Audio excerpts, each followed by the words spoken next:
Politicians, presidents welcome him to the White House. This weekend, he promoted his 310th World Championship fight. His name is Don King. Jack Newfield is the doyen of America's boxing writers. For many years, he's been fascinated by King's flamboyant exterior, digging for the real story of the man with the crazy hair. Tonight in Dispatches, he reveals King's links with organized crime, the corrupt and bullying way he runs his business, and how he cheats the boxers he promotes. This is Mr. Boxing as you've never seen him before. Don King, unauthorized.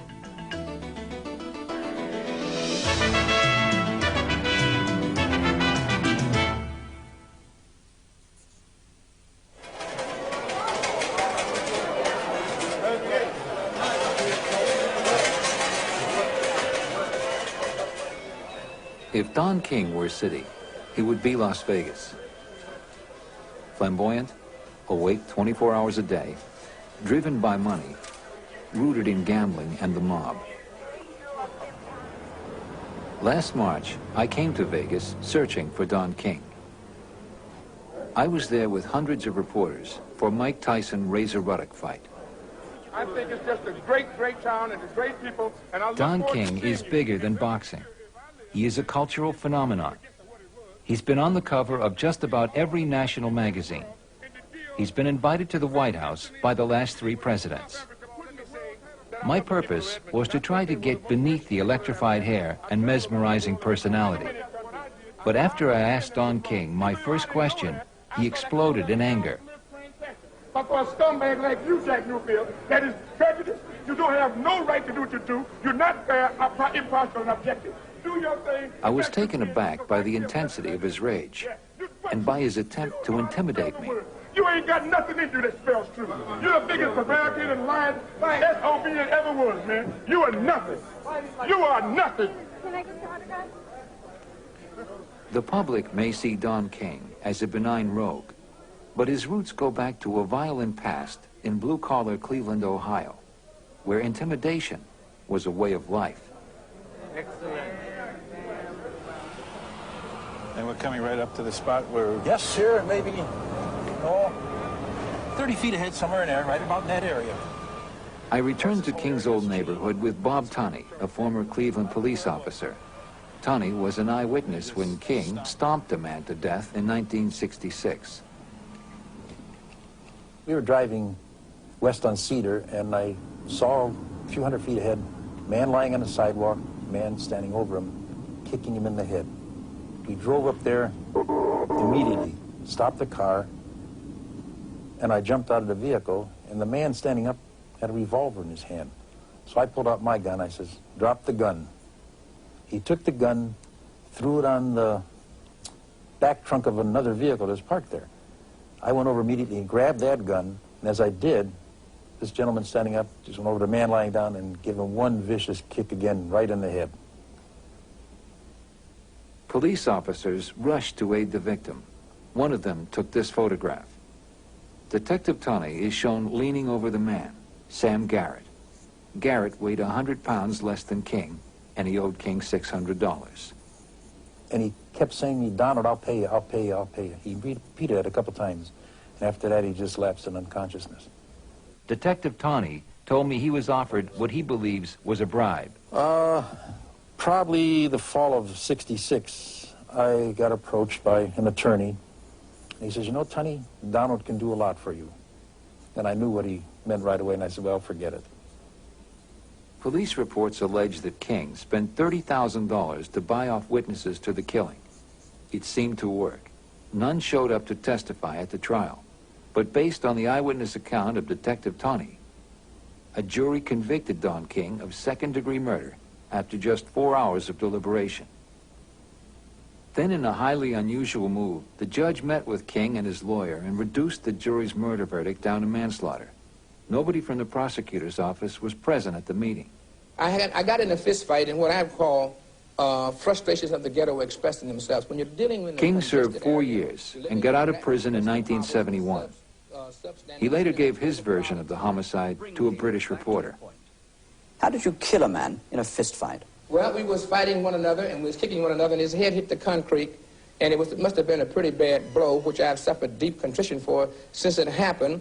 But nevertheless, I was instrumental in the fatality of a fellow human being whom happened to be one of my personal friends.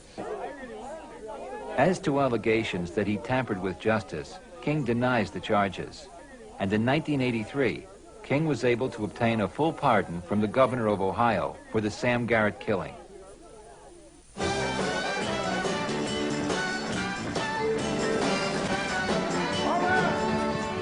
It was King's friend, rock and roll legend Lloyd Price, who helped turn King to boxing.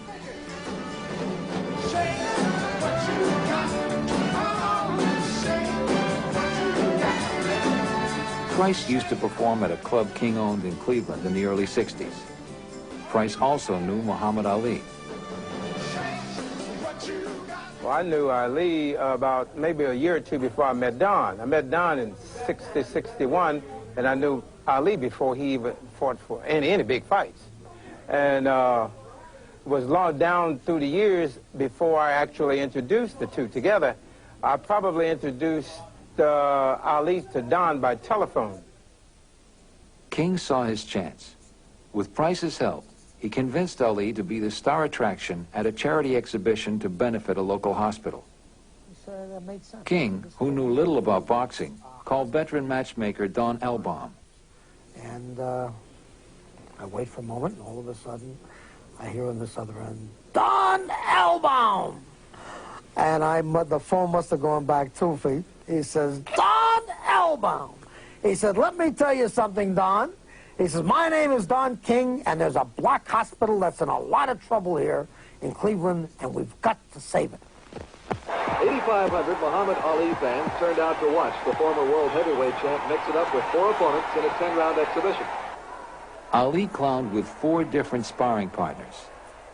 Don King displayed his gift for glitz by adding a fashion show and a music concert to the event. A Cleveland hospital came out the big winner on the boxing magic of Muhammad Ali. The hospital got $20,000, and Don King's new career was launched.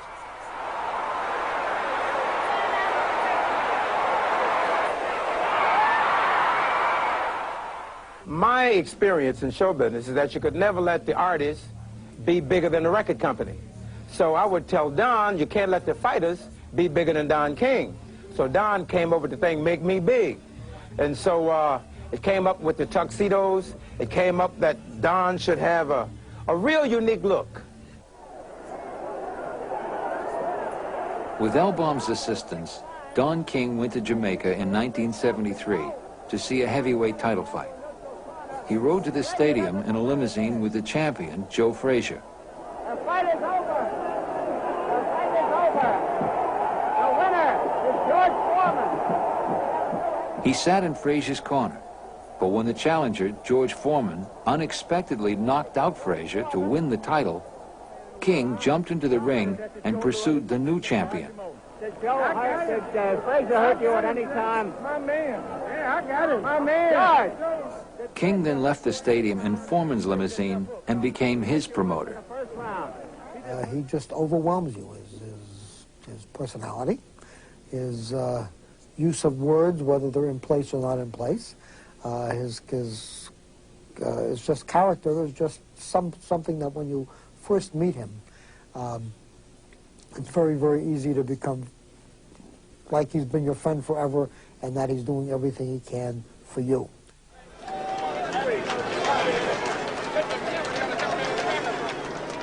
In 1974, just 3 years out of prison, Don King created his masterpiece. Preaching black solidarity, King convinced Muhammad Ali, George Foreman, and the black government of Zaire to join in what would become known as the Rumble in the Jungle. In a brilliant stroke of salesmanship, King convinced the government of Zaire to put up $10 million to finance the fight, even though the country was mired in poverty. Of the 3 men who started King out in boxing, 2 were still with him, Muhammad Ali and Lloyd Price. Don Elbaum had been cut out by King and was left behind. Foreman throwing more punches now. Maybe this could be the tactic of Ali to let the man punch himself out. 30 seconds left in round 8.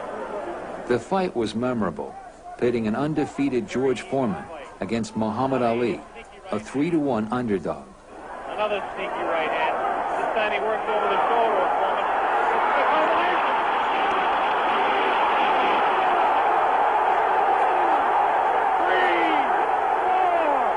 Ali won with a volley of punches in the 8th round. That's it. The fight is stopped. Muhammad Ali, a dramatic 8th round knockout. The event made Don King, but even in his triumph, King betrayed another one of the men who had helped get him his start and who had been his loyal friend. He cheated Price out of his share of the partnership.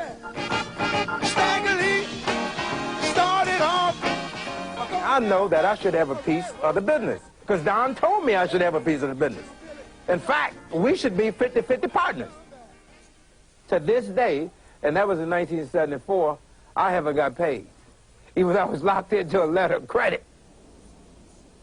6 years later, King would betray the last of the men who helped give him his start.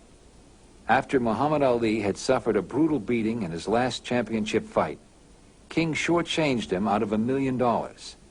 Ali sued to get his fair share of the purse. But King found the one man who could get Ali to drop the suit. Ali's longtime friend and Muslim brother, Jeremiah Shabazz. King asked Shabazz to deliver payoff money to Ali and have him sign a release. I was in Don's office. Don gave me the money with specific instructions. Don't give this money to Ali unless he signs that paper. And it was $50,000 on his desk? Yeah, it was 50,000 cash dollars, yes.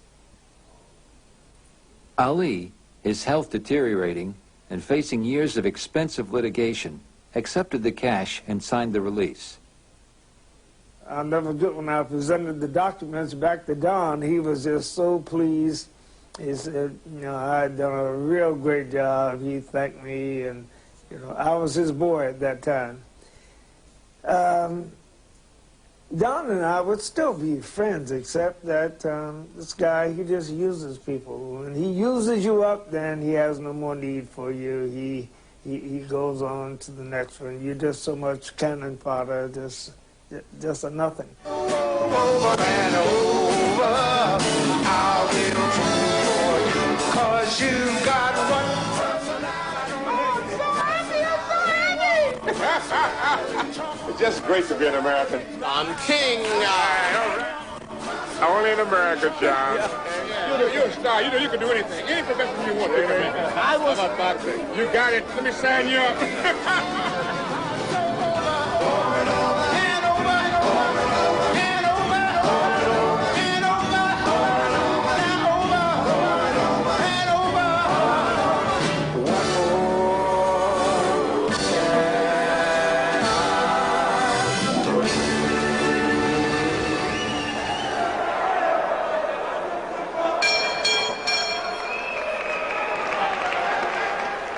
After the Rumble in the Jungle, Don King held a virtual monopoly on the heavyweight championship for the next 17 years, controlling all major contenders and TV rights to their bouts. During the 1980s, a dozen fighters never reached their full potential under Don King. Tim Witherspoon is one of this group known as the lost generation of heavyweights. Witherspoon's career got off to a promising start. By 1982, he won his first 13 fights, 10 by knockout. He soon met a man who wanted to be his promoter. I felt the presence of Don King around about the 12th or 13th fight. How'd you feel it? Yeah, because every time I fought, he was hollering out, "Terrible Tim! Terrible Tim! We're going to be all right." Don King had the connections to move Witherspoon into the big time. King scheduled a fight in Cleveland in 1982. But Witherspoon got ill with an ear infection, and on the advice of his doctor, tried to postpone the fight. King asked the Cleveland Boxing Commission to suspend Witherspoon's license. If Witherspoon would sign a long-term contract, King said, the suspension would be lifted.